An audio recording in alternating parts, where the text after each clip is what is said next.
Hello friends, आप सुन रहे हैं इकिगाई। आज का शीर्षक है मुरीता इलाज पद्धति का सार। अपनी भावनाओं को स्वीकार करें। जब आपको किसी काम के ऑब्सेसिव विचार आ रहे हों, यानी वे विचार आप पर हावी हो रहे हों, तो उन्हें रोकने की कोशिश ना करें या उनसे भागने की कोशिश भी ना करें।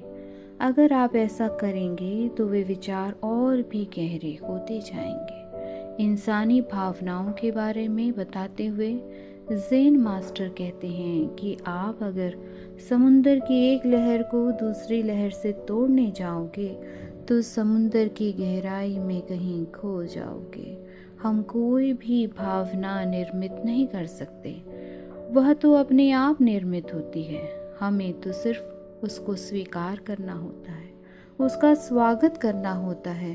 भावनाएं मौसम की तरह होती हैं, हम उनका अंदाज़ा नहीं लगा सकते, बस उनको बदलते हुए देख सकते हैं। इस बारे में बताते हुए वह वियतनामी साधु थिच हैट हन की एक पंक्ति याद दिलाते हैं। उस पंक्ति में थिच हैट हन अपने अकेलेपन से बात करते हुए कहते हैं, आज तुम कैसे हो?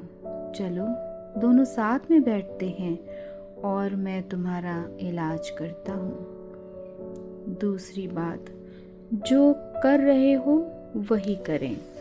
बिना परिणामों पर लक्ष्य केंद्रित किए आप जो कर रहे हो वह करते रहें, क्योंकि इलाज पद्धति अपना काम करती रहेगी। हमें बस अपना ध्यान वर्तमान पर केंद्रित करते रहना है।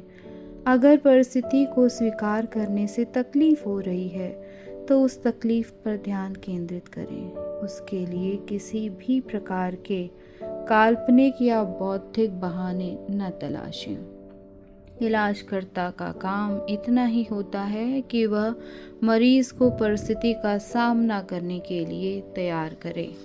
मोरिता इलाज में कभी भी लोगों को वजह ढूंढने के लिए या स्पष्टीकरण देने के लिए नहीं कहा जाता, उल्टा उन्हें उनकी क्रियाओं से और अनुभव से सीखने की छूट दी जाती है। पश्चिमी मनोचिकित्सा में जिस प्रकार से डायरी रखकर टिप्पणियां करने की सलाह दी जाती हैं, वैसी कोई सलाहें यहाँ नहीं दी जाती। उल्टा अपने अनुभव के आधार पर लोग उसे खुद उजागर करें, ऐसी सलाह दी जाती है। तीसरी बात, आपके जीवन उद्देश्य की खोज करें।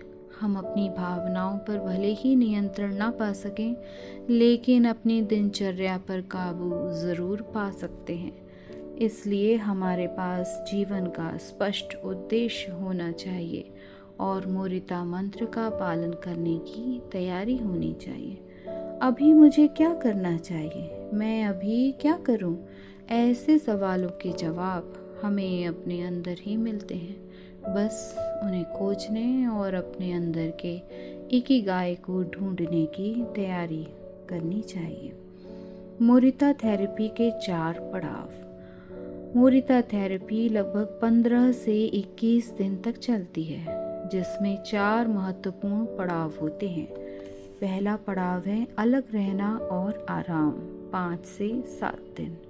पहले हफ्ते में मरीज को एक खोली में आराम करने के लिए भेजा जाता है और बाहरी जगत की चीज़ों से अलग रखा जाता है। टीवी, किताबें, दोस्त, इन सभी से उनका संपर्क तोड़ा जाता है। मरीज ज़्यादातर समय सोया हुआ रहता है। इस बीच इलाज करने वाला व्यक्ति उसे कई बार मिलने जाता है, हालांकि वह भी उससे मिलना टालता है। इस दौरान व्यक्ति को अपनी भावनाओं में होने वाले बदलाव का अध्ययन करने की सलाह दी जाती है। इन 7 दिनों में कुछ भी न करने की वजह से मरीज काफ़ी परेशान हो जाता है और कुछ तो करने के लिए उतावला हो जाता है, जिसके बाद उसे अगले पड़ाव में भेजा जाता है। अगला पड़ाव है हल्का व्यावसायिक प्रशिक्षण, जो 5 से 7 दिन तक चलता है। इस समय में अच्छे से माहौल में मरीज को हल्के हल्के काम दिए जाते हैं, जैसे कि बगीचे में काम करना, चित्र बनाना और रंग कार्य आदि। इन कामों को करते वक्त आने वाले विचारों के बारे में उसे अपनी डायरी में टिप्पणियाँ लिखने को भी कहा जाता है। इस दौरान उपचारकर्ता के अलावा और कोई भी मरीज के साथ बात नहीं कर सकता। तीसरा पड़ाव है व्यावसायिक थेरेपी, जो 5 से 7 दिन चलती है। इस समय में मरीज को ज़्यादा कष्ट वाले काम दिए जाते हैं। डॉक्टर मोरिता अपने मरीज को पहाड़ पर लेकर जाते हैं और उससे पेड़ काटने जैसे काम करवाते हैं। इसके साथ ही लिखना, रंग कार्य, सिरेमिक के बर्तन बनाना जैसे काम भी बताए जाते हैं। इस समय मरीज काम से संबंधित लोगों के साथ बातचीत कर सकता है। चौथा और आखिरी पड़ाव है सामाजिक और वास्तविक दुनिया से जुड़ना। इस पड़ाव में मरीज को दोबारा अपनी दुनिया में लौटने की सलाह दी जाती है। अपनी पहले वाली दुनिया में वापस लौटने के बाद भी व्यक्ति थेरेपी के दौरान सीखे हुए ध्यान और कला का इस्तेमाल करता रहता है। इस पूरी प्रक्रिया का एक ही मकसद होता है कि दुनिया को एक नया और ऐसा विकसित इंसान देना जिसके पास उसके जीवन का कोई उद्देश्य है।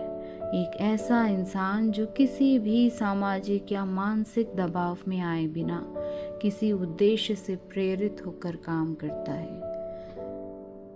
आज की कहानी यहीं तक। शुक्रिया।